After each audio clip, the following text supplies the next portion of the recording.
গুরুদেব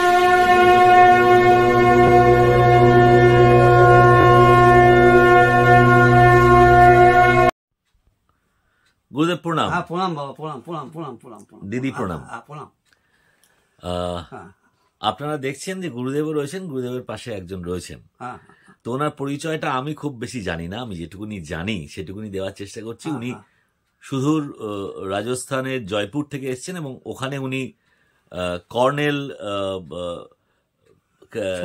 ছবি কাঞ্জিলাল, তো আমি ছবি কাঞ্জিলাল উনি কর্নেল। অনেকদিন ওনার দেখার ইচ্ছে ছিল, হ্যাঁ ওনার অনেক দিনের ইচ্ছে গুরুদেবের কাছে আসবেন। তো ওনাদের যা চাকরির অবস্থা তাতে উনি সময় পান না, খুব একটা পান না। তো যেটুকুনি সময় বার করতে পেরেছেন উনি ওখান থেকে ছুটে এসেছেন গুরুদেবের একটু দর্শন নেওয়ার জন্য। হ্যাঁ, এটা একটা বিরাট দিন, 23শে জানুয়ারি বিরাট দিন। একদমই একদমই। তো আমি ওনাকে জিজ্ঞেস করব যে দিদি একটু আপনি নিজে একটু পরিচয় দিন মানুষকে, দিয়ে তারপর গুরুদেব যা বলবেন আপনারা আলোচনা করবেন। আলোচনা কি বলবো, উনি এসেছেন একজন মিলিটারি ম্যান, কর্নেল, যে সে কথা নয়, কর্নেল একজন এসেছেন আমাকে একটু দেখতে এসেছেন।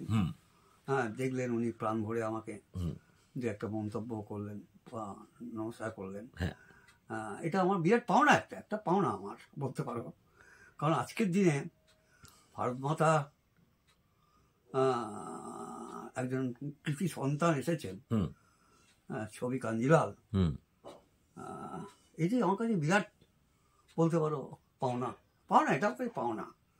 অর্থ দিয়ে তো সবকিছু হয় না, অর্থ দিয়ে সবকিছু হয় না, এগুলো পাওনা, এগুলো আমাদের পাওনা। ওনারা আসবেন আমার কাছে বা আমরা যাব ওনাদের কাছে, এইটা আমাদের পাওনা। ওনাদেরও পাওনা, আমারও পাওনা। হ্যাঁ বলো মা, তুমি তো আমাকে দেখলে, কি মনে হচ্ছে বলো? সবাইকে নমস্কার। হ্যাঁ জোরে বলো মা, জোরে বলো। সবাইকে নমস্কার আর গুরুজনদের প্রণাম। আমি একজন দেশ সেবক, কর্নেল ছবি কাঞ্জিলাল। আমার দিদি, ইনি হচ্ছেন আমার দিদির গুরু।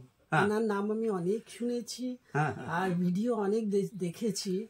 নিজের খুব বিজি লাইফ থেকে একটুখানি সময় বার করে আমি এনার ভিডিও দেখি। আর আমার দিদি আছেন যিনি, তার নাম হচ্ছে নুপুর দেব, উনিও সবসময় আমাকে ওনার কথা বলতে থাকেন। গুরুমা ছিলেন, ওনার কথা বলতে থাকেন। তো এই জিনিসটা আমাকে খুব ইন্সপায়ার করেছিল কি না আমার একদিন ওনাকে ফিজিক্যালি একদিন দেখতে চাই। তো today I am here with team and the head of the department গুরুদেব। আজকে একটা খুব অসপিশিয়াস ডে আমাদের বাঙালিদের জন্য, বিরাট বড় একটা ভালো দিন যে আমাদের নেতাজি সুভাষচন্দ্র বোস এই দিনে, ওনার এই দিনটা আমাদের জন্য একদম বাঙালিদের জন্য খুব প্রাউড ফিল করি আমরা। আর আগের থেকে বলবো, এখন আমরা আমাদের দেশে সুভাষচন্দ্র বোসকে অনেক বেশি মনে করা হয়। ইউথ যারা আছে, যারা অনেক সময় বাইরের লোকেরা জানতে মানে অতখানি অ্যাওয়্যার ছিলেন না, ওনারা আজকে মানে অনেক কিছু বলতে চাই না, কিন্তু আমাদের নেতাজি সুভাষচন্দ্রকে একজন আইডল মানেন। আর আমাদের একজন গুরুর দরকার হয় সবকিছু জিনিস, স্কুলে হোক বাড়িতে হোক। প্রথম গুরু হন মা বাবা, তারপরে মা বাবা নিজের কর্মকাজে হারিয়ে যান, তারপরে আমরাও আমাদের নিজের জীবনে খুব বিজি হয়ে যায়, তখন আমাদের একটা গাইডেন্সের দরকার হয়। আপনি কতই পাঠ পড়ুন, যাই হোক না, যেমন বলেছেন যে আপনি নিজে কখনো ভগবানকে খুঁজে পাবেন না, তার জন্য আমাদের একটা চ্যানেল চাই, একটা রাস্তা চাই, আর তার জন্য আমাদের গুরুদেব চাই। তো সেই জন্য আমি এখানে এসেছি। I don't know whether I will see God না, আমি বলবো ইউ আর দ্য গড। কেন কথা হচ্ছে যে ভারত মাতার সেবা করছেন আপনারা, আপনাদের স্যালুট করি। যতই আমি আধ্যাত্মিক যত বড়ই হয়ে দেখা গেল, আজকে আপনাদের মতো লোককে আমাকে স্যালুট করতেই হবে। এবং আপনি নেতাজির কথা বললেন, চোখ দিয়ে জল বেরিয়ে আছে। ছোটবেলায় আমরা খুব নেতাজিকে ডাকতাম, মানে গান হতো, একটা গান হতো, গানটা আপনাকে বলেছি, হেভি নেতাজি সুভাষ তুমি তো এলে না ফিরে, অহরহ শুধু বাজিছে যেখানে দিল্লি চলার গান, আজ তুমি তাই মাঝখানে নাই কাঁধে জননীর প্রাণ, এই গানটা গা হতো, আমরা গাইতাম ছোটবেলায়, লাইন দিয়ে রাস্তা দিয়ে যেতাম। এখন আজ চোখে জল আসে, ওনার ব্যাপারে কথা বলতে গেলে চোখে জল আসে। আমি বলেছি ওনার সম্বন্ধে অনেক। যাই হোক, আজকের দিনটা ওনার দিন। আপনি বললেন, শুনলাম, খুব ভালো লাগলো যে আজকের দিনটা ওনার দিন, ওনাকে স্মরণ করার দিন। আমি বিতর্কে যেতে চাইলাম না, বিতর্কে যাওয়াটা কোনো দরকার নেই। আমি একটু আমি দিদির কাছ থেকে একটু শুনতে চাই। দিদি তো রাজস্থান জয়পুরে, উনি ওখানে একটা বড় দায়িত্বে রয়েছেন, তো সেখান থেকে যদি একটু বলেন আপনার অভিজ্ঞতার কথা বা কিছু। এবং আমি একবারে কোশ্চেনটা করে নিতে চাই, এবং সাম্প্রতিক যে পৃথিবীর অবস্থা, যুদ্ধবিগ্রহ এবং তাতে ভারতের যা পরিস্থিতি, সেই বিষয়ে যদি একটু আলোকপাত করেন। আপনাকে পেয়েছি বলে আমি প্রশ্নটা করলাম আর কি। আমি একজন সামান্য সৈনিক, আমি খালি অর্ডার ফলো করি, অ্যান্ড খুব বেশি এর মধ্যে যাই না। আমরা জানি আমাদের সামনে যিনি দাঁড়িয়ে আছেন, যে যেমন আপনারা গুরুদেব দেখেন, ওখানে আমাদের একজন গুরুদেব আছে, তো আমরা ওনাদের ফলো করি। কিন্তু ওইখানে থেকে যে জিনিসটা আমরা বুঝতে পারি, the world, the India is no more that same India what used to be. হ্যাঁ, আজকে আমাদের সত্যি বলছি যে ইউথরা, ওরা একটা স্পিরিচুয়ালিটির মধ্যে যেতে শুরু করেছে। আর এমনকি আমাদের ইউনিটে, আমাদের ফৌজে, আমাদের প্রত্যেকটি ইউনিটে মন্দির থাকে, আর you can practice your own religion.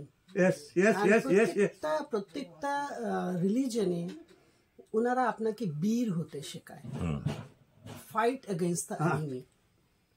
তো এখন আর that India is no more. আপনারা কালী ভক্ত প্রচন্ড সবসময় না? হ্যাঁ, আমার দিদির ছেলে যারা আছে, যে ইউনিটে ছিল, ও তো মিলিটারি আছে। হ্যাঁ, ওদের তো ওরা মা কালীকে প্রচন্ড মানে ইয়ে করেন। ওদের একটা যে গোর্খা রেজিমেন্ট আছে, ওরা সবসময় বলে গোর্খালি মা কালী গোর্খালি। ওদের হাতে যে ইয়েটা থাকে, কুপরি একটা থাকে। হ্যাঁ, তো অফকোর্স আমাদের ভগবানকে সব জায়গাতে দরকার হয়, যেখানেই আমরা যাই না কেন। ভগবানের সাহায্য ছাড়া কিছু হবে না। নিশ্চয়ই ভগবান আমাদেরকে ব্রেন দিয়েছেন কেন, তো থিঙ্ক, তাহলে আমরা জানোয়ার হতাম। সেই আমাদের। আর যুদ্ধের ক্ষেত্রে আশেপাশে যে কথা বলছে, যেমন আমি প্রথমে বললাম, it's no more that India what used to be earlier. যে কোনো রাষ্ট্র যদি আমাদের এগেইনস্টে কিছু ভাবতে থাকে, they have to think not 10 times, maybe 1000 times। আজকে আপনারা দেখবেন there are a lot of Arabian country আছে যারা আমাদের সঙ্গে ফ্রেন্ডশিপ করছে। এগুলো সব কূটনৈতিক যেটা আগে যেটা আগে ছিল না। You have to have a best neighbour. আপনি যদি ভালো করে থাকতে চান, সুখে থাকতে চান, সৌহার্দ্যের মধ্যে থাকতে চান, উন্নতি করতে চান, আপনার নেবারকে কখনো শত্রু করবেন না। সেই জন্য আজকে যে আমাদের কূটনৈতিক চাল, আমরা প্রত্যেকটা নেশনের সঙ্গে one by one we are trying to win them. আর ওদেরকে আমরা হেল্পিং হ্যান্ড বাড়িয়ে দিয়েছি, যাতে আমাদের ঘরে কখনো কিছু যদি হয়, যেন পাশের বাড়িটাকে আমি প্রথম নক করতে পারি for help. So in a just আমি ওটাই বলতে চাই। আমি বলেছিলাম কূটনীতিক বিনিয়ে। দেখো দিদি, একটা কথা বলবো, কিছু মনে করো না, আমি এর মধ্যে ঢুকতে চাইছি না, তবে আমাদের আশেপাশে যারা আছে তারা কেউ শক্তিশালী নয়। চায়না ছাড়া আমি বলছি তিবেট, ভুটান, নেপাল, সিকিম, এইসব রাজ্যগুলো তো আমাদের উপরে নির্ভরশীল।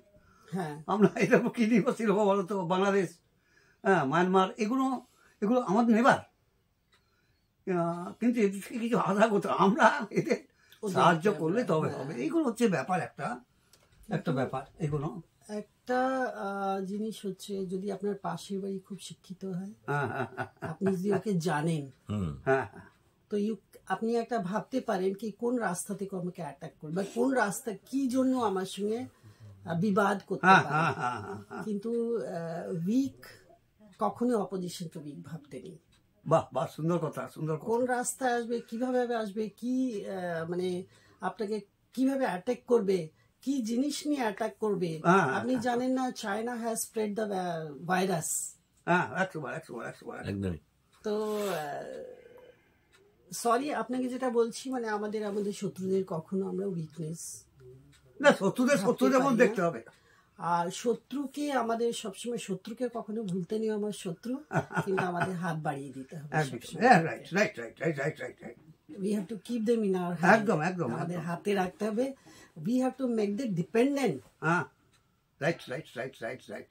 তো এইটুকু কথা বলতে পারি। আমি একটা শুধু জানতে চাইবো, ছোট্ট করেই ভিডিওটা করবো, একটা জিনিস জানতে চাই যে আপনার এত বছরের এই কর্মজীবনে একটা এমন অভিজ্ঞতার কথা বলুন যেটা আপনার খুবই স্মরণীয় এবং যেটা সবার খুব ভালো লাগবে, স্মরণীয় হয়ে থাকবে, এরকম একটা কিছু। আমি খুব সিম্পল একটা কথা বলছি, খুবই সিম্পল আর ছোট একটা কথা বলছি, যে লোকের ফৌজের ভেতরে মানে আমরা কেমন থাকি, আর সেই জিনিসগুলো হয়তো আপনার ইউনিফর্মে দেখেন, আমরা ঘোরাফেরা করছি, পার্টি করছি, কিন্তু there are many things যেগুলো হয়তো আপনারা কখনো ভাবতেই পারবেন না। এই ছোট একটা খুব সুন্দর কি আমার স্মরণীয় একটা দিনের কথা বলছি। আমি তখন পোস্টেড ছিলাম নাগাল্যান্ডে। তো হঠাৎ করে আমরা দাঁড়িয়ে আছি, আমি আর দুজন অফিসার, আমরা স্টেশনে দাঁড়িয়ে আছি। তো হঠাৎ করে অ্যানাউন্সমেন্ট হলো কি সমস্ত ট্রেন বন্ধ হচ্ছে। সে সময় নাগাল্যান্ড থেকে আসার সময় দেয়ার ওয়াজ নো ডাইরেক্ট ফ্লাইট ছিল না, আর আমাদের একটা ইউনিট থেকে আসছেন যেখান থেকে আমাদের ট্রেনে করে আসতে হবে। হঠাৎ করে উপর থেকে গুলির বোছার ওই ব্রিজ থেকে, তো আমরা সব এদিকে ওদিকে দৌড়াদৌড়ি করে যেমন করে হোক আমরা লুকিয়ে যাই। Then train was like late, 12 hours late. 12 ঘন্টা আমরা যখন ট্রেন আসে, আমরা তিনজন, আমরা জানি না কেন আমরা তিনজনকে, আমি ফিমেল অফিসার, দেয়ার আর 2 মেল অফিসার। তো আমরা ওদেরকে ফৌজি মানে কোনো ইউনিটের হন, we are all like one family. তো আমরা তিনজনে আমাদের রিজার্ভেশনের কামরাতে ঢুকলাম, ঢুকে নিয়ে আই ওয়াজ লাকি কি আমার কাছে টিফিন ছিল, খাবার কিছু ছিল। আর বাকি দুজন যে অফিসার ছিল ওরা বিহার রেজিমেন্টে ছিল, 5 বিহার, যদি অনেক বছর আগের কথা মনে করি। তো যা হোক করে আমরা ওই ভাগাভাগি করে খেলাম। And when we reached Assam, আমাদের জন্য একটা ট্রানজিট ক্যাম্প হয়। যখন ওখানে যাই, there was not a drop of water, সব কিছু লক ছিল। আর নোবডি লাইক কেউ আমাদেরকে দরজা খুলে দেয়নি কি খাবার বানাবে, সেসব মেস ছিল। দেয়ার ওয়াজ নাথিং টু ইট। আর আমরা খুব, যেহেতু সারাদিন এইভাবে এসেছি, ভীষণ খিদে পেয়েছিল। আমরা তিনজন অফিসার বাইরে চলে আসি। বাইরে এসে উই নকড, একটা ঝাঁপ ছিল, টিনের ঝাঁপ। তো বিহার রেজিমেন্টে যে অফিসার ছিল বলে, ও বিহারিতে বলতে শুরু করে দরওয়াজা খোলো, বুট পরে, আপনাকে বুট পরে, সে দরজা খুলতে গেলে পেছন থেকে একটা খুব জোরে একজন বৃদ্ধ, মানে বৃদ্ধের আওয়াজ শুনে ও বিহারিতে গালিগালাজ ঝুঁকে, কে দরজা খুলছে, কে খটখট করছে, রাত্রি 2:30 না 3টের সময়। তো আমরা তখন বেগ করতে গিয়ে দরজা খুলুন। আর আমাদের মনে হলো যেন এখানে কিছু খেতে পেতে পারি। তো ওই বৃদ্ধ ভদ্রলোক লাইকে উনি ভগবানের মতো আমাদের সঙ্গে অবতার হলেন। ওই টিনের ঝাপটা খুললেন, একটা লাঠি দিয়ে ওটাকে রাখলেন ঝাপটাকে। আমরা বের হলাম, হামে কুছ পাতা নেই, হামে কুছ খানা দে দো। ও চিল্লাতে শুরু করছে, এ কোই টাইম হ্যায় খানা দেখো, সব বন্ধ হ্যায়, কুছ নেই হ্যায়।